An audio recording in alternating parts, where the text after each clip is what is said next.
आ गया आ गया आ गया, आपके गांव शहर टोला मोहल्ला में आ गया। स्वादिष्ट से भरपूर सदाम हुसैन आइसक्रीम वाला आ गया। तेरे दर्द से दिल।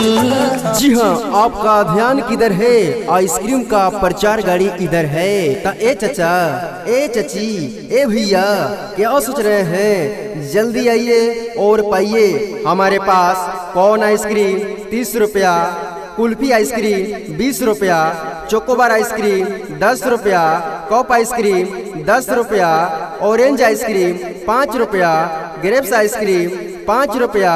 आइए और आकर के हमसे आइसक्रीम लेकर के जाइए। अरे बबुआ, किसका प्रचार बज रहा है? अरे एक काका, आपको मालूम नहीं है यहाँ सदाम हुसैन आइसक्रीम का प्रचार बज रहा है। अरे यहाँ पर कौन कौन सा आइसक्रीम मिल रहा है? हमारे पास कौन आइसक्रीम 30 रुपया, कुल्फी आइसक्रीम 20 रुपया, चोकोबार आइसक्रीम 10 रुपया, कप आइसक्रीम 10 रुपया, ऑरेंज आइसक्रीम 5 रुपया, ग्रेप्स आइसक्रीम 5 रुपया। आइए और आकर के हमसे आइसक्रीम लेकर के जाइए। किसी भी शुभ अवसर पर जैसे कि पार्टी, विवाह, जन्मदिन पर एक बार सेवा का मौका अवश्य दे।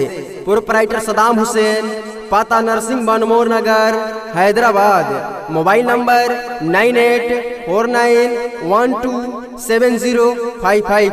नंबर एक बार फिर से 98 491 27055। किसी भी प्रकार के प्रचार प्रसार बनवाने हेतु संपर्क करें डायरेक्टर चंदन भाई और प्रोड्यूसर लक्ष्मीकांत भाई। संपर्क नंबर 96 084 44 574।